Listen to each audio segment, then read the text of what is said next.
안녕하세요, 비트TV입니다. 이 책은 앞으로 수년에 걸쳐 영향이 이어질 코로나19 위기가 진행되는 와중에 집필이 되었다.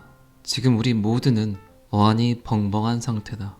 극도의 충격에 휩싸였을 때 혼란함을 느끼거나 예상하지 못했던 이례적인 결과가 나타날지 모른다는 불안한 마음을 갖는 건 너무나 당연하기 때문이다. 제가 또 지금 새로운 책을 갖고 왔습니다. 이 책의 내용은 4차 산업혁명과 그리고 코로나 창궐, 이 두 개의 이벤트에 연관성을 갖고 풀이를 해놓은 책인데 굉장히 또 저에게 호기심을 많이 자극했던 책 중에 하나입니다. 팬데믹이 창궐을 하고 그리고 지금은 4차 산업혁명의 시대다. 그렇기 때문에 이전에 나왔던 모든 역병들은 디지털 시대가 아니었잖아요. 근데 지금은 디지털 시대, 전 세계가 하나로 묶어진 이 시대의 창궐이기 때문에 거기에 따라서 더 훨씬 빠르게 전파되는 이 코로나19. 그러나 오늘날처럼 고도로 상호 연결이 돼 있고 상호 의존적인 세계에서 코로나19가 미치는 실제 영향은 지극히 단순하거나 죽음, 실업 파산 등과 관련된 통계치를 훨씬 뛰어넘을 것이다 라는 취지에서 또 이 책을 여러분들과 같이 또 공유해 보도록 하겠습니다. 이 책은 제가 먼저 말씀을 드리면 초기화, 재설정 뭐 이런 것들 아시죠? 리셋이라고 많이 표현을 하죠. 이쯤 말씀드리면 뭐 어떤 책인 줄은 대충 아실 겁니다. 그러면 이 책에 관한 이야기를 오늘부터 한번 해보도록 하겠습니다. 우리가 사는 세상을 리셋해야 하는 지금이란 문구로 시작을 합니다. 현대 역사상 코로나19 팬데믹으로 촉발된 전 세계적 위기만큼 심각한 상황은 없다. 어떤 산업이나 기업도 이러한 변화의 영향에서 벗어날 수 없다. 정말 그런 것 같아요. 그 어떤 산업도 안정권에 있는 산업은 없는 것 같습니다. 그러나 이 전 책에서 이야기를 드렸지만 이 사태를 미리 준비라도 한 듯이 페이스북, 구글, 그리고 애플, 이 IT 빅4의 성장은 정말 상상 그 이상의 가치를 실현하고 있습니다. 하지만 수백만 개의 기업이 사라질 위험에 빠졌고 다수의 산업이 불확실한 미래에 직면하고 있다. 아주 개개인적인 측면에서는 많은 사람들이 유지해왔던 삶이 놀라운 속도로 흐트러지기 시작하고 있다. 이 말은 굉장히 공감하지 않으신가요? 저도 한 달에 거의 7개, 8개 됐던 모임들이 하나로 축소가 됐고 정말 한국 사람들이 가장 많이 했던 말 중에 하나가 언제 한번 밥 먹자, 언제 한번 술 먹자, 언제 한번 차 마시자 였는데 그 말들이 싹 들어갔어요. 거칠애적인 인사말들이 정말 조용히 그 단어들이 사라지고 있었습니다. 뭐 여러분들도 공감하시죠? 다음에 보자가 아닌 살아있으면 보자 뭐 이런 것 같아요. 불필요한 약속들이 사라졌다는 거죠. 불필요한 약속들이 사라졌기 때문에 식당이고 카페고 술집이고 뭐 노래방, 찜질방, 목욕탕, PC방 뭐 정말 유흥적으로 뭔가 선택을 했던 우리 지출들이 굉장히 많은 세이브가 됐습니다. 어쨌든 그 대신에 이제 넷플릭스라든가 디지털 쪽의 소비가 좀 많이 늘었죠. 최근에 뭐 대형 물류 플랫폼 회사들도 디지털 가전 쪽이 굉장히 많은 강세를 보이고 있다고 이야기를 하고 또 가구가 그렇게 잘 팔린답니다. 그리고 음향기기들, 집에 있는 시간이 많기 때문에 집에서 휴식을 취하려는 사람들이 많겠죠. 낡은 소파를 바꾼다든가 누워 있어야 되니까, 그리고 생각지도 않았던 침대 매트리스를 바꿔야 된다든가, 그리고 음향기기 같은 경우는 좀 더 좋은 음향으로 음악을 듣고 싶은 뭐 이런 욕구들이겠죠. 인간이 갖고 있는 가장 큰 욕구 중에 하나가 물론 성욕이라든가 식욕 이런 거 있지만 음악을 듣는 이 욕구가 굉장히 크다고 합니다. 이런 것들이 이제 글로 나와 있는데 이런 심각한 실존적 위기는 자기 성찰을 도와주고 자기 발전을 많이 한다는 얘기죠. 지금 뭐 저도 책 읽는 시간이 굉장히 많아졌어요. 혼자 있는 시간이 많기 때문에 자기 성찰을 도와주고 변화의 잠재력을 내포하고 있기도 한다. 사회적 격차, 공정성 결여, 협력 부재, 글로벌 거버넌스와 리더십 실패 등의 약점들이 전 세계적으로 전에 없이 강하게 드러나고 있다. 코로나가 딱 터지니까 우리들이 생각지도 않은 부분들의 단점들이 윤곽이 드러나죠. 의료 체계라든가 의료 시스템, 그리고 나라에서 국가에서 기본적으로 해줘야 되고 했었어야 되는 것들이 이게 딱 윤곽이 드러나니까 굉장히 부족한 부분들이 많았구나라는 걸 느끼실 겁니다. 이거는 뭐 국가뿐만 아니라 가정에서도 그렇지 않나요? 평소에는 거의 집안에 사람들이 없었는데 집안 식구들이 많다 보니까 서로 마찰도 좀 많아지고 서로 각자가 있는 공간에 대한 어떤 소유욕들 뭐 이런 것들 공감하시죠? 그 대신 가족끼리 식사를 하는 시간들은 좀 많아진 것 같아요.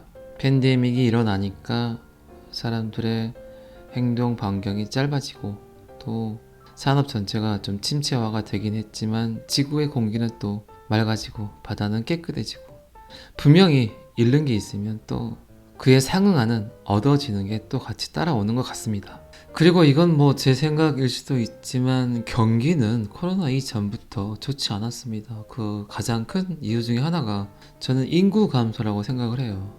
인구가 점점 감소하기 때문에 사회 전반적으로 깔려있는 인프라는 10년 전, 5년 전, 15년 전에 인구 세팅에 맞춰져 있는데 사람들이 노령화가 진행이 됨으로써 진짜 소비를 할 수 있는 사람들의 지갑에서 돈이 열리지 않기 때문에 전체적인 인프라는 5천만 명인데 실질적으로 소비하는 인구가 점점 줄어들죠. 그렇기 때문에 경기 자체가 좋아질 수가 없을 것 같아요. 그런데 사람들이 많이 착각들을 하죠. 코로나 때문에 장사가 되지 않는다. 물론 큰 영향을 받습니다. 그게 단지 코로나 때문은 아닐 겁니다. 이 책에도 이제 이런 이야기를 써놓습니다. 코로나19가 세상을 완전히 변화시키지는 않더라도 코로나19 창궐 전부터 일어나고 있었던 많은 변화들을 가속화함으로써 결과적으로 다른 변화들을 촉발할 가능성이 굉장히 크다. 단 한 가지 확실한 사실은 이런 변화들이 선형적이 아닌 급격하면서도 단절적인 형태를 띨 것이란 것이다. 이 전염병은 확산하면서 공포와 불안, 집단 히스테리를 부채질한다. 맞죠? 사람이 사람을 믿지 못하고 저 사람이 혹시 코로나에 걸리지 않았을까? 내가 어디를 갔는데 거기에 혹시 코로나 확진자가 있진 않을까? 이런 공포와 불안, 이게 굉장히 심리적으로 예민한 부분들을 많이 차지하죠. 낯선 사람과의 대화는 더더욱 꺼려지고 그리고 괜히 지하철이나 버스에서 부딪히는 사람들의 어깨마저도 굉장히 부담스러운 무게로 다가오죠. 이런 것들이 쌓이다 보니까 집단 히스테리를 부채질한다. 아주 작은 사소한 타인의 실수를 편하게 보지 못하고 굉장히 고깝고 굉장히 좀 불편하게 사람의 인상을 찌푸리는, 이제 이런 것들이 집단 히스테리죠. 사람들이 예민해지고 있다. 실질적으로 지금 5명 중 1명이 우울증 증상을 보인다고 하니까 진짜 이게 언제까지 지속이 될 건지, 참 이게 지속적으로 이런 현상들이 나타난다면 인간이란 이 존재가 이 인류에서 서로 부대끼며 살 수 있을까요? 저는 그런 걱정을 좀 해보긴 합니다. 그런 과정에서 전염병은 위기 관리를 위한 사회적 움직력과 집단적 능력의 도전장을 내민다. 분열을 조장하고 트라우마를 일으키는 게 전염병의 속성이다. 맞죠? 우리가 맞서 싸우고 있는 상대는 눈에 보이지 않기 때문에 우리의 가족, 친구, 이웃 모두 감염의 근원이 될 수 있다. 공공장소에서 친구를 만나는 것처럼 우리가 소중히 여기는 일상적인 의식들이 전파의 매개체가 될 수 있다. 친구와의 속삭이는 잡담 속에서, 그리고 선생님이 아이들을 가르치는 강의 속에서 모든 것들이 전파의 매개체가 될 수 있습니다. 그리고 봉쇄 조치를 시행함으로써 우리를 안전하게 지키려고 노력하는 당국은 종종 억압자처럼 인식된다. 정말 맞는 말이죠. 정부는 정부가 하는 일을 하는데 대중이나 시민들은 이게 굉장히 자유를 침해받다고 생각이 들 수 있다는 거죠. 역사적으로 이런 시기에는 희생양을 찾고 책임을 외부인에게 강하게 전가하는 패턴이 반복되어 왔다.